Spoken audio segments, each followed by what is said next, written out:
All right, it's been a minute since we've done a Rangers video. I've been following, the whole time, whole season, everything last year, draft, free agency.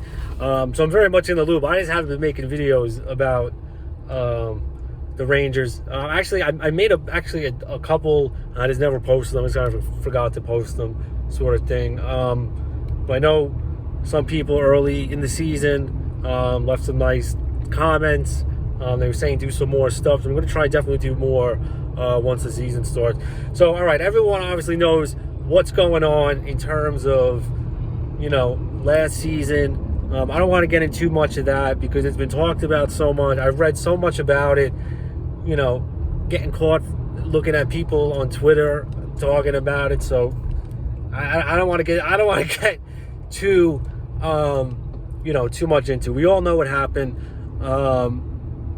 I will say, not to toot my own horn, a day before the firings of Gorton and JD, I said out loud on the Twitterverse, wondering what the shelf life of Jeff Gorton is. Now, I don't think Jeff Gorton was a great GM. I don't think he was a bad GM.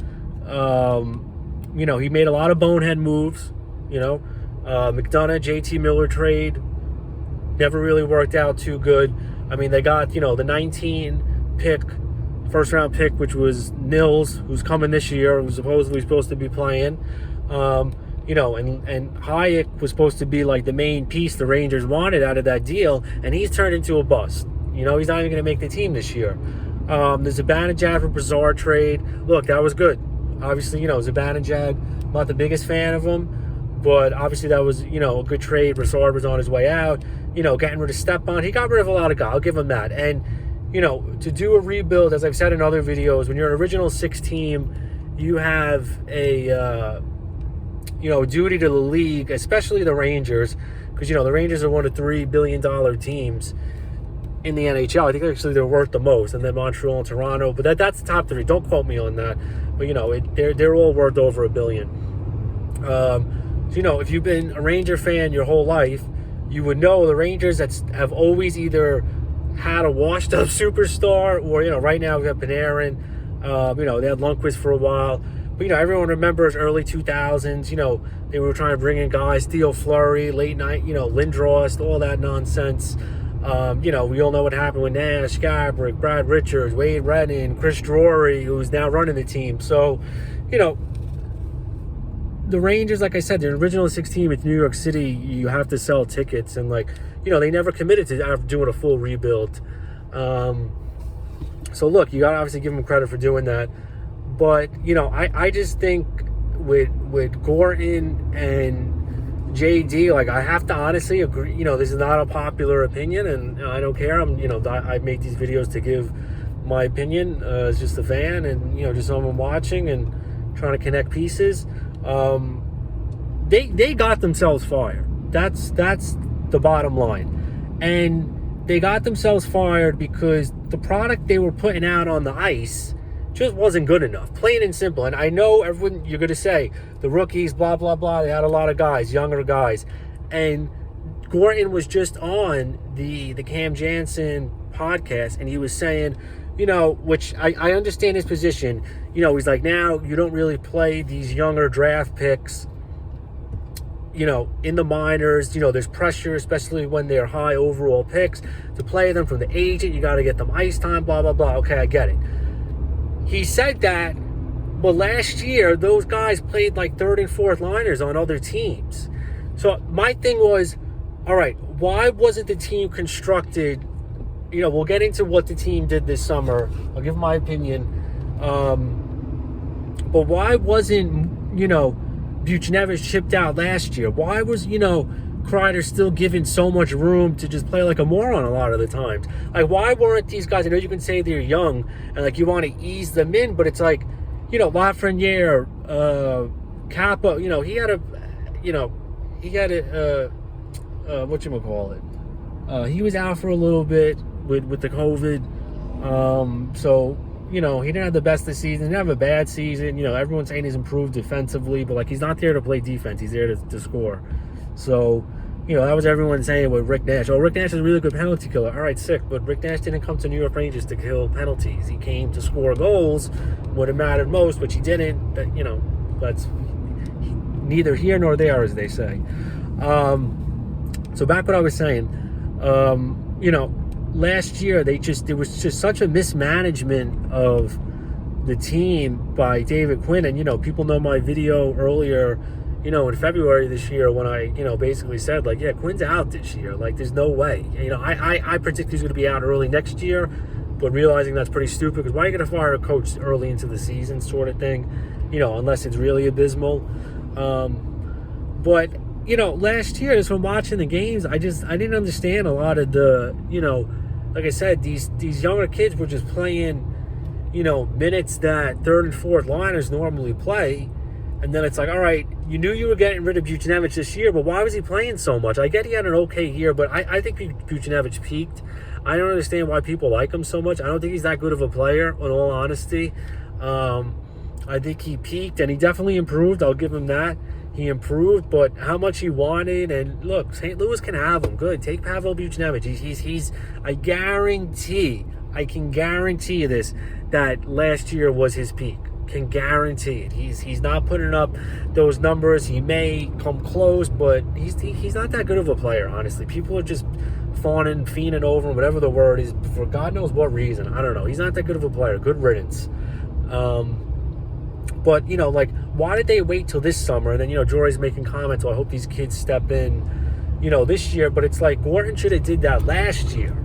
You should have already had a top six spot carved out for Lafreniere. And, who cares what he does? You weren't, I don't, think the reason Dolan fired them was the playoffs. I think that was just a paper headline sort of quote. They weren't expected, to make the playoffs, especially after the bubble last year. They came back with the same team, and that's what annoyed me the most. Is they just came back with the same team. Like Carolina, all right, I think Carolina is an above average team. I don't think they're anything better than that. But it's like they got manhandled by Carolina in the bubble in 2020 in the summer. And then you come back and you legitimately have the same team on the ice playing in the toughest division. So that I didn't understand. And I gotta be honest, I shut games off. I'm not watching this. They look terrible. They're getting beat up and pushed around. I don't like watching teams like that. I'm not saying you have to have goons it's the 80s, the 70s, and the 80s. I don't like that either. But you gotta have some guys who have some some tenacity and some pushback or something, which they didn't have last year. So I thought Quinn was the wrong guy anyway for that. I mean, you have guys on the team basically saying after the game in not so many words he doesn't know what he's talking about sort of thing. And I don't know how true it is, but I read it. I guess there's been an anonymous quote one of the players, I guess, just said oh, he's just a college coach, maybe after the season. But I definitely think the players, especially guys like Panarin, Zibanejad, Kreider, were basically this guy's a little too much sort of thing, which, he's not an NHL coach. It's just not yet. I saw he's with Team USA. We'll see how that goes. Who knows? So I think, I think Dolan had every right, honestly, to get rid of Gorton and, JD too, because it's you guys said after last summer, oh, we want to, get, some more guys, whatever, apparently they made the move, or they made an offer last summer for Eichel. Who knows?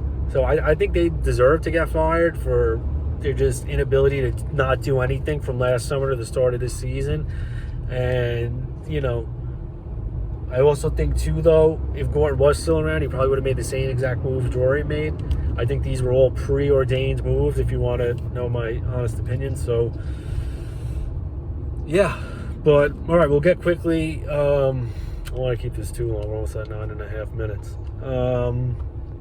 So, bringing in Gallant, I think that's obviously the logical choice. He was the best coach available. Seems like a good guy. Seems like he's right for, he did some good stuff, Florida, Vegas. I think he'll be good, especially with guys like Panarin, Guys like that need different coaches. That's just the bottom line. Even though, Panarin's played for some wackos, Tortorella, Quenneville, and he still put up. But yeah, I think guys like him, Zibanejad, Kreider will really step their games up because, he's such a respected coach and, he doesn't take any of that nonsense.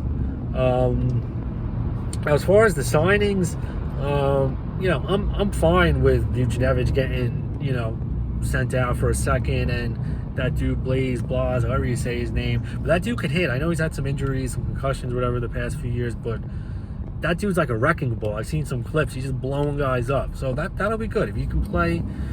He can play fourth line minutes with Rune Dog and Reeves. And come on, I don't know anyone says they don't want Ryan Reeves on your team. Like he owns guys. And it's going to be funny when they play the Caps because, Tenorti fought him too this year when Tenorti was on the Bruins. So that could be good. Tenorti's definitely dressing that game, first game of the season. That dude Nemeth from Colorado, he just seems like a big stay-at-home defenseman, but you need that. Gaudreau, obviously I don't think the price is too high for him, but, that's a long time. And, we know those players just... History tells us those kind of players don't age well because it just wears on them. But I read a good I forgot where it was, but a good article, and it was saying how, like, teams have to develop someone like a Gaudreau, not, go out and overpay him after he won, 2 Stanley Cups sort of thing, which I agree with, but then it's like, all right, those guys are hard to come by. Like, you just don't, like, a lot of the younger players now don't play like that because you're not taught that really growing up anyway. Like, that's how the hockey's kind of done with, and it's like, I don't want to go off too much of a tangent, but it's like if you saw any, like, the World Junior games, every kid looks the same from every country. USA, Canada, Russia, Sweden. To me, they all look the same. They all play exactly the same. There's no, you don't really get those, like, power forwards anymore, who are going to have 120 penalty minutes, 75 points, like a Corey Perry season. That doesn't exist anymore. And, when you find guys like that, they obviously do help you win. Wilson, for example. Now, look, I don't think, I agree and I disagree with, obviously, Wilson was the cause of this. I think, Wilson was just the icing on the cake because, they would get blown up by the Islanders a lot. But, teams are legitimately going to think twice now. Like, you have Reeves, like, he'll jump you. Like, he's the kind of player, which that's why I like him. And, people think he's, a goon, whatever. But, like, he'll just straight up jump a guy if they don't, like, want to fight. And it's like, you know what? Sometimes that needs to be done. Because teams have to know, like, you can't do it. And especially, dude, Panarin, 11.5, whatever he is, 11-point-something $million player. Lafreniere's your first overall pick. You have the Norris Trophy now with Fox. You have Shesterkin, Capo, Kravtsov. Like, you got some young dudes, Hedel. Like, you don't want those guys getting injured because, a team's, third or fourth line took a run at them. Now, Matt Martin's going to think twice. Oh, shit, Reeves is over there. Like, I don't know if I'm going to do it, so blatantly now. So that's good. And, like I said, I don't want to, seem it's like, oh, you need goons on the team because you don't. You need guys who can play. And, they got that now. We'll see. I don't know if the team's better, the team's worse, but there's definitely more balance now. So we'll see. And then in terms of them getting Eichel, I'm kind of over it. It's so stupid at this point. I guess he's just getting the surgery. He's going to be out. They said December. Who knows? Buffalo's crazy. It's just like a whole ego thing. He's firing his agents. The agents that he fired were saying, releasing statements. It's not working. Buffalo GM's saying, I'm in control. It's like the whole thing's a mess. But who knows? Look, there'll be better options out there. I'm not really a fan of Strome. I don't think Zibanejad's long-term material or the money he wants. I think they'll be all right, though. Again, it's New York. They're always going to bring in some big guy. Whether it works or not, they're always going to try. They have to.